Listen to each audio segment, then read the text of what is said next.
The Hollow Sound Project.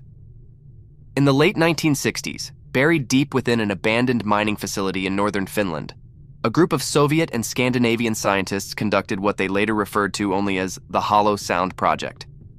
Officially, the site was meant for seismic research, measuring the vibrations of the Earth to predict earthquakes and study the crust. Unofficially, the project spiraled into one of the most disturbing psychological experiments ever attempted. The premise was deceptively simple: expose human subjects to pure silence. Not the silence you or I know, with distant cars or the hum of electricity, but absolute, engineered silence. The mine shafts were lined with lead and concrete, insulated with layers of soundproofing material. Every frequency above 10 decibels was scrubbed out. The result? A chamber so devoid of sound that the only thing left was the blood rushing in your ears, the pulse in your head, and eventually, the noises your own brain begins to manufacture. 8 volunteers entered, 4 men, 4 women, promised stipends and recognition for pioneering research in human endurance.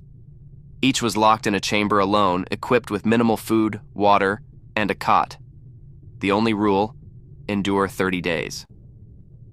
By day 3, the journals, later recovered, show that most had already begun to fray. Sleep became almost impossible.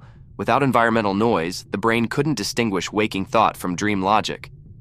One man reported hearing his dead brother whisper his name behind him.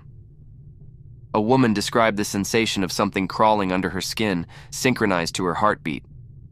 By day 7, the hallucinations converged. Despite being separated, subjects began to report identical voices. A low, droning male voice muttering in Finnish, repeating fragments of words they could not quite translate. "Not prayer," one woman wrote in her notebook. "Closer to a command."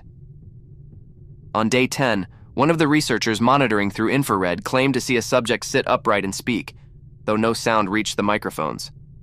His lips formed words that, when analyzed, seemed to match what another subject was scribbling in her journal across the compound at that exact moment.